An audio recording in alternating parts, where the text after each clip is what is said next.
सभी दर्शकों को जय श्री राम। आज मैं आपके सामने श्री रामचरितमानस में से एक बहुत ही खूबसूरत कथा लेके आया हूँ और वो कथा है कि गंगा जी का धरती पर अवतरण कैसे हुआ था, गंगा जी धरती पर कैसे आई। तो बहुत ही खूबसूरत कथा है। कथा अच्छी लगे तो चैनल को सब्सक्राइब करना, वीडियो को लाइक करना, शेयर करना। अनुज साहित्य प्रभु कीन प्रणामा, बहुत प्रकार सुख पायउ रामा। अपने भाई के साथ श्री रामचंद्र जी ने गंगा जी को प्रणाम किया और बहुत प्रकार से सुख पाया।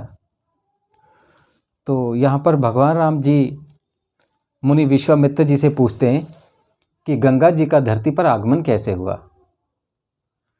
तो मुनि विश्वामित्र जी कहते हैं कि हे श्री रामचंद्र, हे महाराज, आपके कुल में, आपके पूर्वजों में से राजा सागर, जो धरती आकाश पाताल तीनों लोकों में विख्यात राजा हुए, उनका बखान देवता लोग भी करते थे और वो बहुत ही तेजस्वी, बहुत ही गुणवान, बहुत ही शील राजा थे।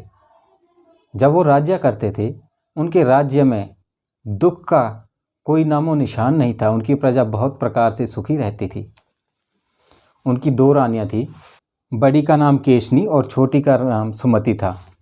राजा अपनी रानियों के साथ बहुत सुखी रहते थे और अपनी प्रजा को भी बहुत सुखी रखते थे। राज्य करते हुए उन्हें बहुत समय हो गया, लेकिन उन्हें पुत्र रत्न की प्राप्ति नहीं हुई।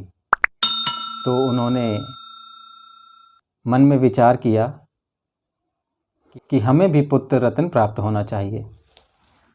पुत्र रत्न की प्राप्ति के लिए राजा और रानियों ने वन में जाकर 100 वर्ष तक तप किया।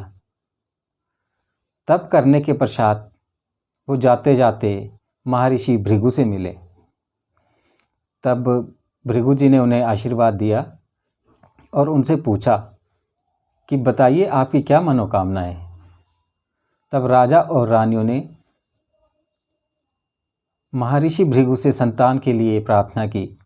तब राजा भृगु ने एक रानी को 1 पुत्र और दूसरी रानी को 60,000 पुत्र होने का वरदान दिया। तो इस प्रकार से आशीर्वाद प्राप्त करने के बाद वो अपने राज्य लौट आए। राज्य में लौटने के बाद उन्होंने तरह तरह के धार्मिक कार्य शुरू किए।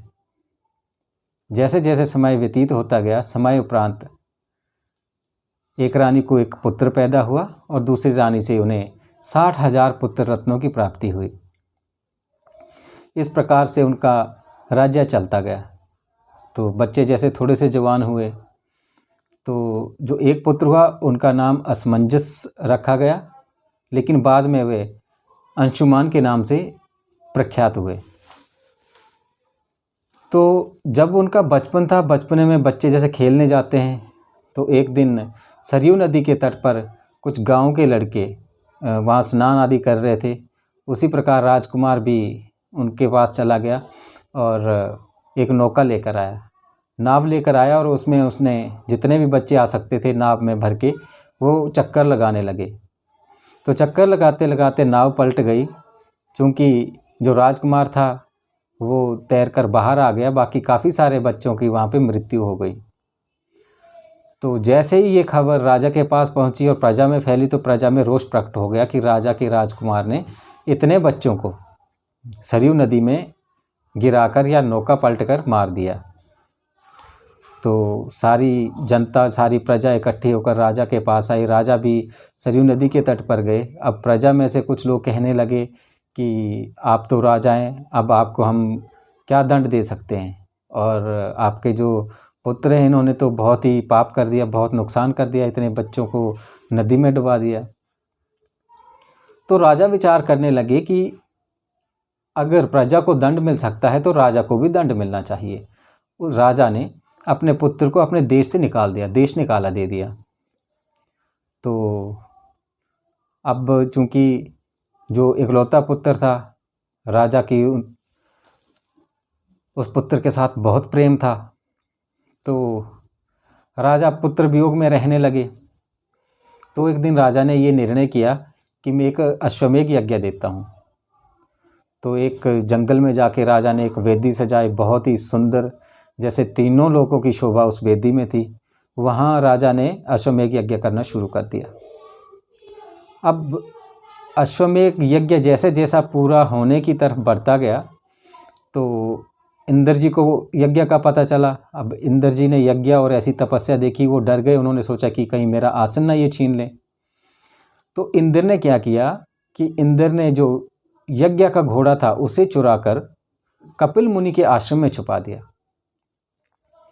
तो अब घोड़ा कहाँ चला गया इसका तो किसी को कोई पता नहीं चला। राजा ने पहले अपने सैनिकों मंत्रियों को भेजा कि घोड़े का कहीं पता लगाओ।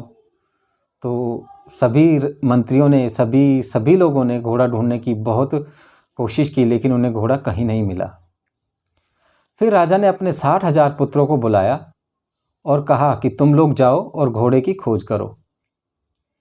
अब 60,000 पुत्र एक साथ धनुष बाण तीर और पूरे योद्धाओं की तरह सज धज कर जब वो धरती पर चलने लगे तो धरती कांपने लगी, आकाश तक धूल उड़ने लगी, चारों तरफ हाहाकार सा मच गया।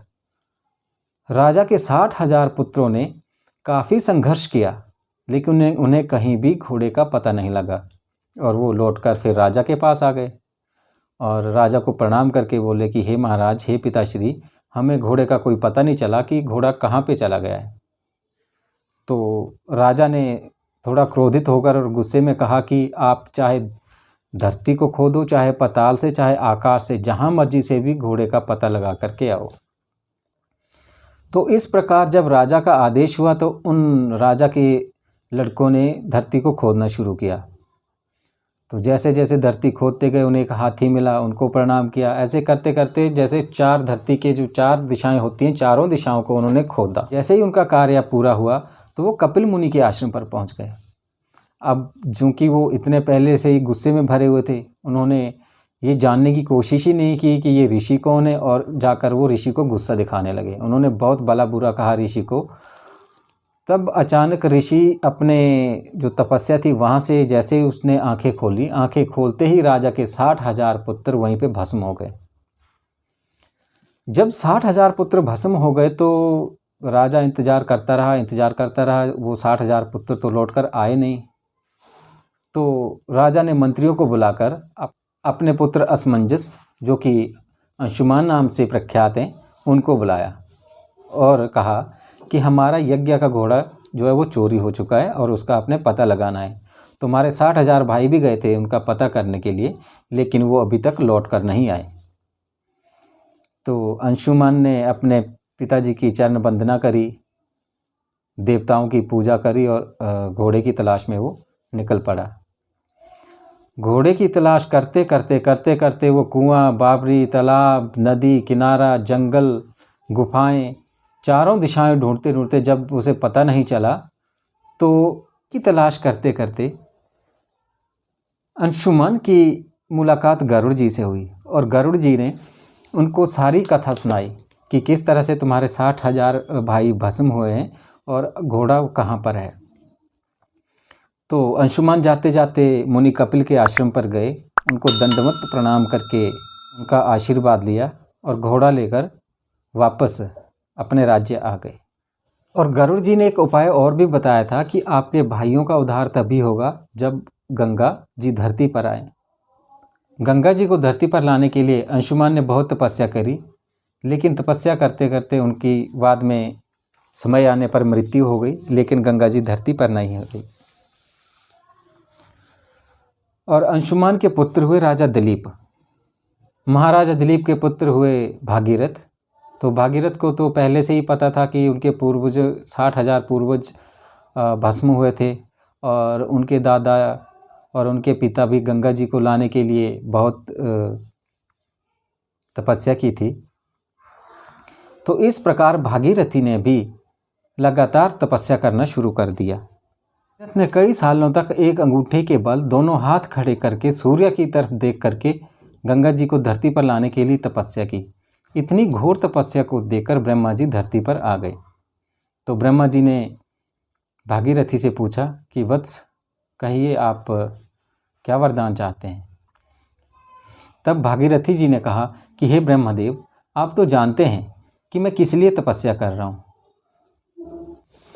तब ब्रह्मा जी ने कहा कि मैं आपको वरदान तो दे दूं, लेकिन गंगा जी को धरती पर संभालेगा कौन?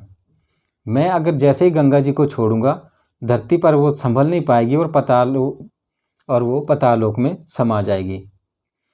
तो इसके लिए ब्रह्मा जी ने उपाय बताया कि आप महादेव शिव शंकर की तपस्या करें और महादेव शिव शंकर ही गंगा जी को संभाल सकते हैं।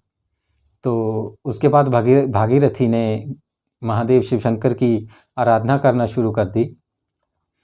तो बहुत घोर तपस्या करने के बाद शिव जी ये कार्य करने के लिए राजी हो गए।